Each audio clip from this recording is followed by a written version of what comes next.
네, 지난 시간 우리는 고린도후서 8장 1절부터 15절까지의 말씀을 나누면서 복음의 은혜가 어떻게 삶 속에서 나타나는지를 함께 살펴보았습니다.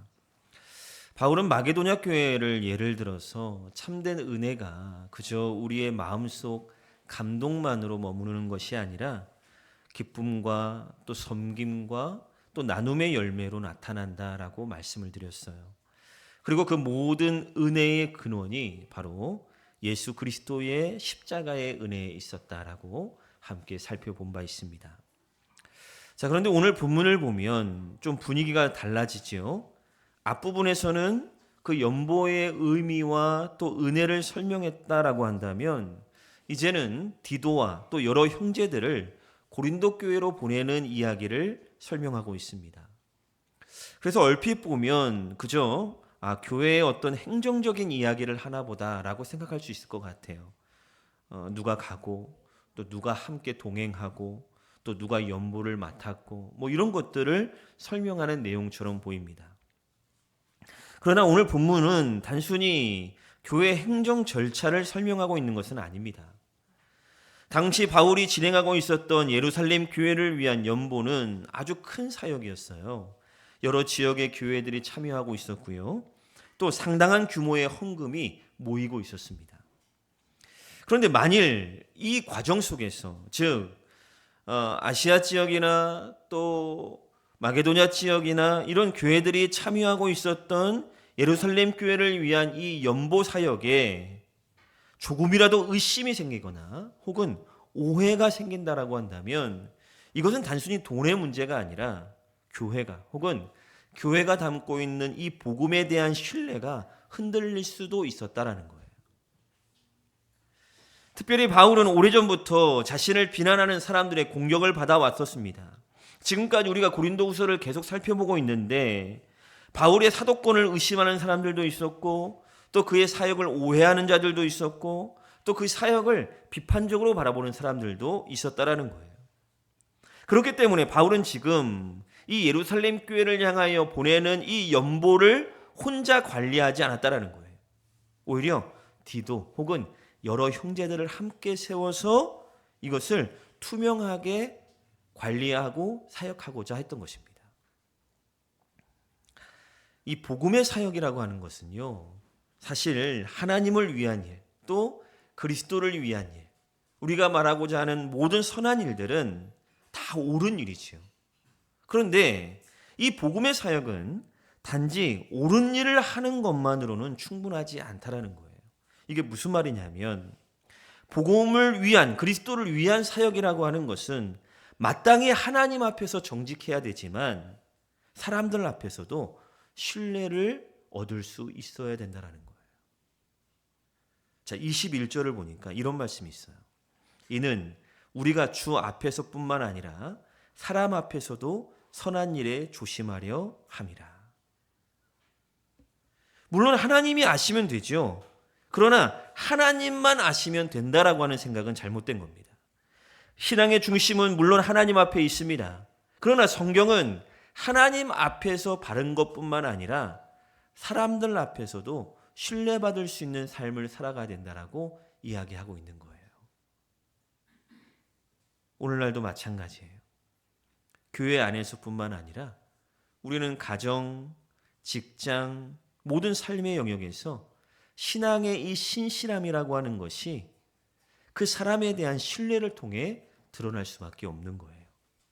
아무리 내가 좋은 의도를 가지고 있어도 그 사람에 대한 신뢰를 잃으면 그 사역에 힘을 잃어버리고 우리가 나타내야 될 이 복음의 영향력도 약해질 수밖에 없는 것입니다. 그래서 오늘 본문은 단순히 연보를 관리하는 방법을 말하는 것이 아닙니다. 복음에 합당한 사람이 어떤 태도로 하나님의 사역에 임해야 되는지, 그리고 하나님과 사람 앞에서 어떤 신실함을 가져야 되는지를 보여주고 있는 거예요. 오늘 우리가 이 말씀을 함께 살펴보면서 우리의 삶과 섬김 가운데 정말 복음에 합당한 신실함이 더 분명해지기를 소망합니다. 그래서 하나님 앞에서도 정직하고 사람들 앞에서도 신실한 성도들의 삶이 되어서 하나님이 기뻐하시는 교회로 온전하여지기를 주님의 이름으로 축원을 드립니다. 자, 첫 번째로 복음의 일은 자원하는 마음으로 감당해야 된다는 거예요.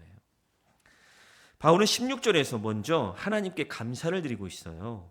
너희를 위하여 같은 간절함을 디도의 마음에도 주시는 하나님께 감사한다. 이 간절함이라고 하는 단어를 찾아보니까 열심 혹은 성실함 혹은 진지한 헌신이라는 의미를 가지고 있는 단어입니다. 자, 그런데 이 디도의 간절함은 단순히 이 연보를 잘 마무리하려고 하는 그런 열심 정도가 아니었어요. 이 디도는 이미 고린도 교회를 방문하면서 그들이 하나님 앞에 회개하고 또 하나님 앞에서 변화되는 이 모든 역사를 직접 경험했던 사람이었어요. 그래서 고린도 교회가 복음 안에서 더 견고하게 서기를 원했던 사람이 바로 이 디도였고요. 하나님께서 시작하셨던 고린도 교회의 회복의 역사가 계속 이어지기를 바라고 있었던 자가 바로 이 디도였습니다. 그래서 바울은 이 디도의 열심을 말하기 전에 하나님께 감사하고 있다는 거예요. 왜냐? 왜 하나님께 먼저 감사하고 있었느냐? 디도가 가지고 있었던 성도를 향한 사랑과 이 교회를 향한 이 관심은 디도가 가지고 있었던 인간적인 열심이 아니라 하나님이 디도라고 하는 사람에게 주신 마음이었기 때문이에요. 다시 말하면 디도는 지금 고린도 교회를 향해 진심으로 사랑의 마음을 가지고 있었고 그들의 신앙과 회복을 깊이 염려하는 마음을 가지고 있었는데 이 마음이 누가 주신 마음이라고요? 하나님이 그에게 주신 마음이었다라는 거예요. 그래서 17절을 보니까 뭐라고 말합니까? 그가 권함을 받고 바울의 어떤 지시가 있었겠죠? 부탁이 있었겠죠? 그가 권함을 받고 더욱 간절함으로 자원하여 너희에게 나아갔다. 이렇게 말합니다. 지금 디도는 예루살렘의 연보를 보내는 일을 위해 억지로 떠밀려간 것이 아니에요. 혹은 바울의 명령 때문에, 바울의 부탁 때문에 마지못해서 움직인 것도 아니에요. 이거 너무 부담스러운 일인데요. 내가 감당하기엔 너무 어려운 일인데요. 너 지금 시간도 없고 지금 이것을 생각하면서 고민할 그런 여유도 없고요. 그런데 바울, 사도, 목사님, 당신이 나에게 명령하니까 그럼 어쩔 수 없이 내가 움직이겠습니다. 이렇게 하지 않았다 이거예요. 오히려 더 적극적인 마음으로, 간절함으로 자원하여 고린도 교회를 찾아갑니다. 이것이 복음의 사역이 가진 특징이에요. 세상의 조직은 명령과 의무로 움직일 수 있습니다. 때로는 책임 때문에 일을 할 수도 있어요. 그러나 복음을 위한 사역은 근본적으로 마음에서부터 시작된다는 것입니다. 하나님께로부터 받은 은혜가 그 사람의 마음을 움직이고 그리고 하나님께로부터 받은 그 은혜가 우리로 하여금 자원하는 헌신으로 나타나게 한다는 것입니다. 바울 자신도 그런 사람이었지요. 그는 사도가 되기 전에 교회를 핍박하던 사람들이었습니다. 교회를 핍박하고 예수 그리스도를 핍박하고 예수 믿는 자들을 잡아 가두는 그 일에 앞장섰던 자였어요. 그런데 다메섹으로 가던 중에 예수 그리스도의 은혜를 경험한 이후 그의 삶은 완전히 바뀝니다. 누가 억지로 시켜서 복음을 전한 게 아니에요. 억지로 하기에는 그가 감당해야 될 핍박과 고통이 만만치 않았어요. 그럼에도 복음을 위해 죽도록 충성할 수 있었던 것은 그리스도의 사랑이 그의 마음을 붙들었기 때문이에요. 이게 자원하는 마음이죠. 간절함. 그래서 바울은 수많은 고난과 핍박 속에서도 복음을 전하는 일을 멈추지 않았습니다. 은혜가 만들어낸 헌신이었습니다. 하나님의 은혜가 만들어낸, 인간의 의지와 결단이 아니라 하나님의 은혜가 만들어낸 헌신, 자원하는 마음이었던 것이지요. 성경은 하나님께서 억지로 드리는 것을 기뻐하신다고 말하지 않습니다. 고린도후서 9장에서도 바울은 인색함으로나 억지로 하지 말지니 하나님은 즐겨내는 자를 사랑하신다. 어떤 행위보다 먼저 마음을 보시는 분이시기 때문에 이렇게 말씀하고 있는 거예요. 오늘 우리의 신앙의 생활의 모든 부분이 다 그래요. 우리 이렇게 예배 드리러 나오셨죠? 우리도 함께 또 하나님 앞에 기도하기도 하지요. 또 각자가 맡은 사명을 따라 또 교회를 위해 성도들을 위해 봉사하기도 하지요. 또 때로는 하나님 앞에 예물도 드리지요. 근데 이 모든 일들이요, 사실 억지로 할 수도 있어요. 마지못해 예배의 자리에 나오고 어쩔 수 없어서 기도의 자리에 나오고 해야 되니까 또 헌금도 하고 맡은 사명이 있으니까 그래도 1년 동안은 해보자 라고 하는 마음으로 그냥 그렇게 억지로 할 수도 있어요. 어쩌면 매 순간 그냥 습관적으로 할 수도 있습니다. 그런데요, 하나님이 기뻐하시는 것은 그런 의무감에 끌려가는 신앙이 아니라 이거예요. 하나님의 은혜에 감동되어 자원하는 마음. 하나님은 그 마음을 보시는 거예요. 물론 우리가 모든 매 순간에 다 이런 뜨거운 열정과 감정을 가지고 있을 수는 없어요. 그렇죠? 어떨 때는 막 뜨거웠다가 또 어떨 때는 식을 수도 있죠. 때로는 피곤할 때도 있고요. 힘겨울 때도 있어요. 직장 생활을 하다 보면 피곤해서 또 예배 시간 지킨다는 것이 때로는 어려울 수도 있고, 살아가다 보면 경제적인 위기 때문에 하나님 앞에 헌금을 드린다는 것이 때로는 힘들 수도 있죠. 그러나 중요한 것은 복음의 은혜를 깊이 아는 사람들은 결국 다시 하나님 앞에 자신을 드리게 되어 있는 거예요. 항상 뜨거울 수는 없지만 그래도 다시 회복되어서 다시 하나님 앞에 나의 삶을 드리고 자원하는 마음으로 하나님을 향해 나아가는. 왜 그렇습니까? 하나님이 먼저 우리를 사랑하셨고 그리스도께서 우리를 위해 먼저 자신을 십자가에 내어주셨기 때문입니다. 그래서 참된 헌신의 시작은 나의 결심으로 되는 것이 아니라 은혜로 되어지는 것입니다. 하나님께 받은 은혜를 기억할 때 그 은혜는 우리에게 자원하는 순종과 헌신으로 이어지게 만드는 것입니다. 성도 여러분, 우리의 신앙과 섬김은 어떻습니까? 내가 지금 감당하고 있는 예배, 봉사, 사역은 과연 어떤 마음으로 하고 계십니까? 때로는 의무감에 끌려 그냥 어쩔 수 없이 억지로 하는 모습은 아니십니까? 아니면 정말 그리스도의 그 십자가의 사랑과 우리를 위한 구속의 은혜를 기억하며 감격하는 마음으로, 자원하는 마음으로 하나님을 섬기고 계십니까? 오늘 이 시간 하나님께서 주신 그 은혜를 깊이 기억하며 억지가 아니라 자원하는 마음으로 주님을 섬기고 또 교회를 생각하고 기쁨으로 복음의 일을 감당하는 신실한 주의 종들이 되기를 주의 이름으로 간절히 축원을 드립니다. 자, 두 번째로 복음의 일은 정직해야 된다는 거예요. 바울은 연보를 위한 사역에 디도만 보내지 않았어요. 18절 보니까 또 그와 함께 그 형제를 보내었으니 이 사람은 복음으로서 모든 교회에서 칭찬을 받은 자요라고 말합니다. 자, 그리고 19절을 보니까 또 뭐라고 말합니까? 여러 교회의 택함을 받아 우리가 맡은 은혜의 일로 우리와 동행하는 자라라고 이야기하고 있어요. 이 부분을 처음 읽으면 아니 왜 이렇게 여러 사람을 보내고 있는지에 대한 의구심이 들 수 있어요. 우리가 생각하기에 아무리 구제 사역의 규모가 크다 할지라도 바울 정도 되는 사도라면 혼자 관리해도 되지 않을까? 이렇게 생각할 수도 있겠죠. 바울 정도라면, 그 정도의 사도라면 디도 한 사람만 보내도 그래도 충실한 자였으니까 디도 한 사람만 보내도 충분하지 않을까? 이렇게 생각할 수도 있겠습니다. 자, 그런데 바울은 그렇게 하지 않았어요. 왜냐하면 지금 다루고 있는 것은 말씀드렸던 것처럼 단순히 행정적인 문제가 아니라 교회가 하는 모든 선한 일이 교회와 복음에 대한 가치와 그 신뢰의 문제를 담고 있기 때문이에요. 이게 굉장히 중요한 문제인 거예요.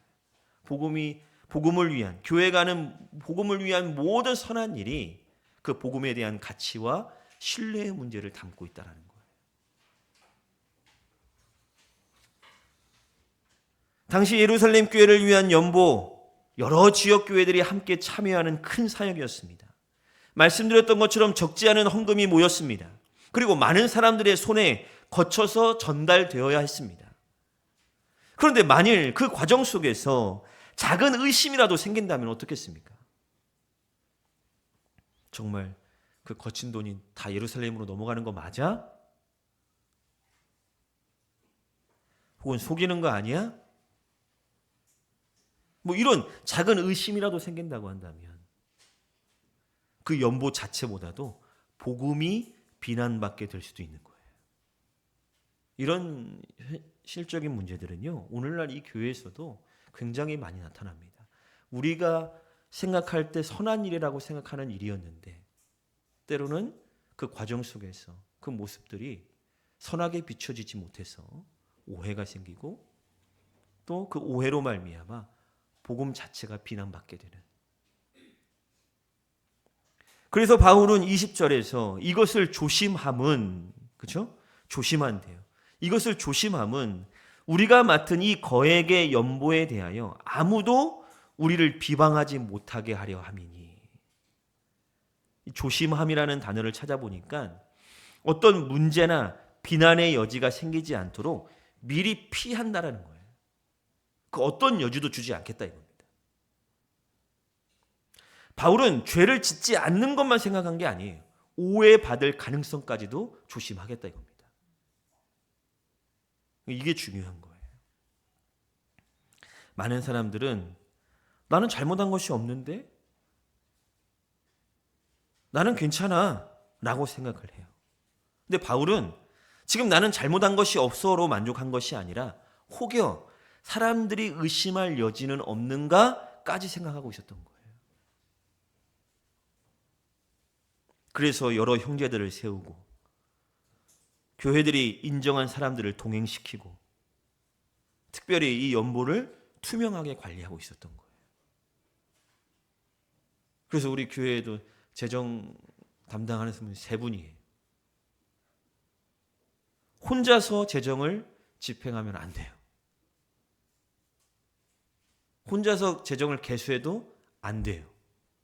그 사람을 못 믿어서가 아니에요. 왜 그렇죠? 혹여나 누가 그것을 보았을 때 의심을 하게 되고 오해를 하게 되면 우리가 전하는 이 복음의 가치가 훼손될 수 있는 거예요. 그 사람의 한 사람의 문제가 아니라 그 교회가 가지고 있는, 교회에게 맡겨주신 이 복음 자체가 신뢰를 잃어버리고 가치를 잃어버릴 수 있는 거예요.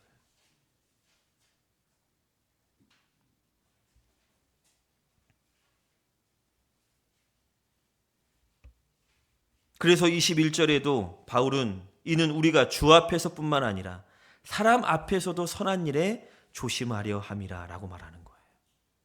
조심하려 함이라. 의도적으로 심써 준비하고 배려한다는 의미를 갖고 있어요. 이 본절을 직역을 해보니까 이렇게 나오더라고요. 우리는 주님 앞에서뿐만 아니라 사람들 앞에서도 좋은 것을 미리 생각한다.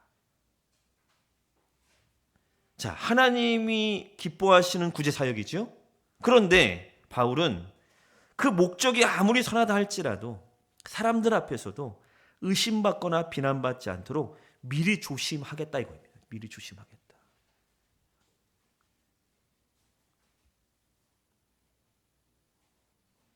때로는 그렇게 생각할 수도 있겠죠. 목사님 뭐 그렇게까지 해야 되는 것입니까? 우리가 하나님을 위해서 선한 일을 하는 것이고 또 서로 믿고 하는 것이고, 그러나 그렇지 않다 이거죠. 하나님 앞에서도 정직해야 되지만 그 정직함이 사람들 앞에서도 신실하게 나타나야 되는 거예요. 사무엘 선지자 잘 아시죠? 그가 사역을 마치면서 이스라엘 백성들 앞에 섰습니다. 그리고 이렇게 질문해요. 내가 누구의 소를 빼앗았느냐?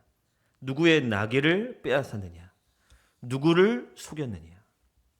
사사이면서 선지자이면서 제사장이었던 이 사무엘이 하나님의 앞에서 정직하게 행하였고 또 백성들 앞에서 정직하게 행하였다. 그러자 백성들이 이렇게 말합니다. 당신은 우리를 속이지도 아니하였고 압제하지도 아니하였느니라. 성도 여러분, 우리의 신앙은 이 예배당 안에서만 드러나는 것이 아니에요. 직장에서 여러분들 얼마나 정직하게 행합니까? 직장 안에서 여러분들 얼마나 성실하게 행합니까? 때로는 여러분들의 불성실함을 통해서 우리가 가지고 있었던 복음의 가치가, 그 복음에 대한 신뢰성이 사라지고 있지는 않습니까? 가정에서는 어떻습니까? 사람들과의 약속을 지키는 태도에 대해서는 어떻습니까? 물질을 사용하는 데에서는 어떻습니까? 물질을 사용하는 그 모습이 복음에 대한 신뢰와 복음에 대한 가치를 떨어뜨리고 있지는 않습니까? 직장에서 성실하지 않은 자가 전하는 복음을 누가 신뢰하겠습니까? 사람들 사이에서 말과 행동이 불량한 자가 전하는 복음을 누가 신뢰하겠습니까? 우리가 아무리 좋은 말을 하고 하나님 앞에 바르게 사는 것처럼 보여도 이 세상 속에서 말과 행동으로 우리의 신뢰를 잃어버린다고 한다면 복음의 문도 함께 닫히게 되는 거예요. 반대로 하나님 앞에서 정직하고 사람들 앞에서 신실할 때 우리의 삶은 복음을 증거하는 통로가 되어지는 것입니다. 물론 세상 속에서 사람들에게 신뢰를 얻자고 진리 문제까지 타협할 수는 없어요. 그러면 사람들 앞에 인정받아야 되니까 좀 타협하고, 진리 문제까지 타협하라는 게 아니에요. 성도는 분명히 세상 속에서 진리의 기준이 되어야 되지요. 다만 오늘 성경은 우리가 하는 모든 선한 일에 사람들에게 불필요한 오해거리를 만들어서 복음의 가치가 훼손되지 않기를 바라고 있는 것입니다. 바라기는 우리가 하나님 앞에서도 정직해야 되지만 사람들 앞에서도 신뢰를 잃어버리지 않는 가운데 복음의 아름다움을 드러내고 맡겨진 모든 일을 신실하게 잘 감당할 수 있기를 주님의 이름으로 간절히 축원을 드립니다. 마지막으로 복음의 일은 신실함으로 증명되어야 된다라는 것입니다.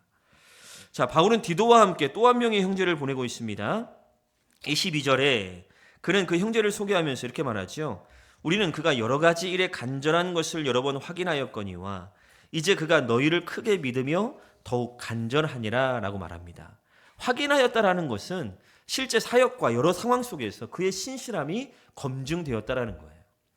즉 바울은 복음의 사역을 아무에게나 맡기지 않았습니다. 교회가 신뢰할 수 있는, 그리고 삶으로 증명된 사람을 세워서 사역을 감당하겠습니다.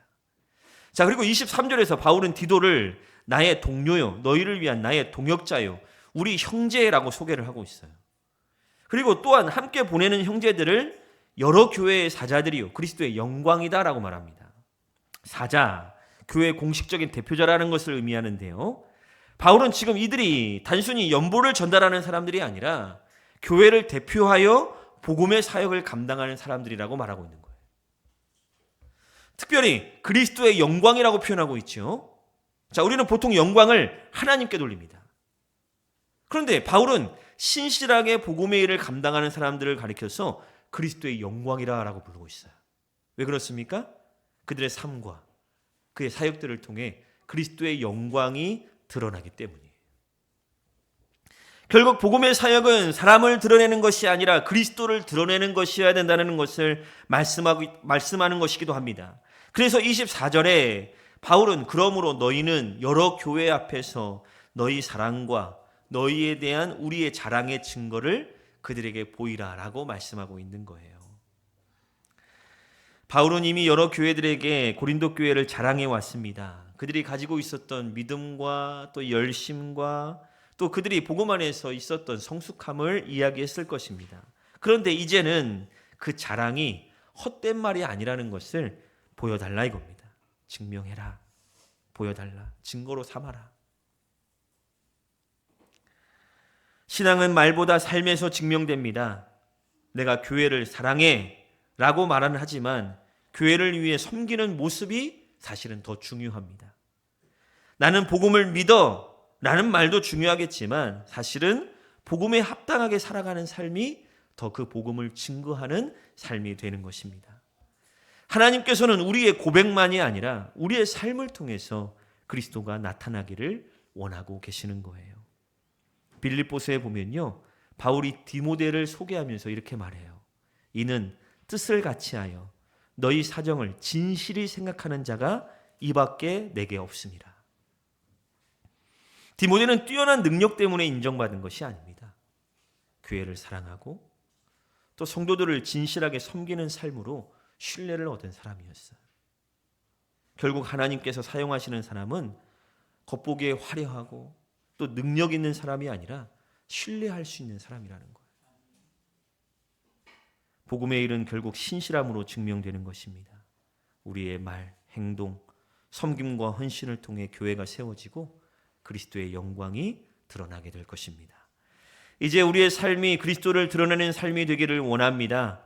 또한 교회 안에서뿐만 아니라 이 세상 속에서도 복음 안에서 신실하게 살아감으로 말미암아 복음의 그 아름다움과 그 가치를 증명하고 나타내는 그런 성도들이 되기를 간절히 축원을 드립니다. 그래서 교회가 더 든든히 서가고 우리의 삶을 통해 그리스도의 영광이 더 밝히 드러나는 복된 성도들의 삶이 되기를 주의 이름으로 축원을 드립니다. 말씀을 맺겠습니다. 하나님께서는 능력 있는 사람보다 신실한 사람을 사용하십니다. 하나님은 화려한 재능보다 맡겨진 일을 자원하는 마음으로 충성되게 감당하는 사람을 기뻐하십니다. 바울이 디도와 형제들을 높이 평가한 이유도 그들이 특별한 능력을 가졌기 때문이 아니라 복음의 일을 맡길 수 있을 만큼 신뢰할 수 있는 사람들이었기 때문이죠. 오늘날 우리의 삶도 마찬가지입니다. 교회 안에서는 열심히 섬기고 헌신하는데 가정에서는 신뢰를 잃어버리고 직장에서 불성실하고 사람들 관계 속에서도 불량스러운 모습이라고 한다면 하나님께서는 우리의 그런 모습을 통해서 복음을 나타내기를 어려워하고 계신다는 거죠. 하나님 앞에서는 경건한 척하지만, 그죠? 사람들 앞에서는 신뢰를 잃어버리는 작은 약속을 하나하나 지키는 것, 맡겨진 일을 책임 있게 감당하는 것, 물질을 정직하게 사용하는 것, 말과 행동이 일치하는 것, 이런 신실한 삶을 통해 세상은 그리스도를 보게 될 것입니다. 그러므로 성도 여러분, 선한 일도 좋지만 복음에 합당한 신실함을 붙드시기 바랍니다. 자원하는 마음으로 주님을 섬기고 하나님 앞에서뿐만 아니라 사람들 앞에서도 신뢰를 잊지 않도록 정직하게 살아가시기를 바랍니다. 그리고 우리의 신실함으로 그리스도의 영광을 나타내는 삶이 되기를 바랍니다. 그래서 우리의 삶을 통해 복음의 가치와 그리스도의 영광이 더 선명하게 이 세상 가운데 드러나기를 간절히 축원을 드립니다. 아멘.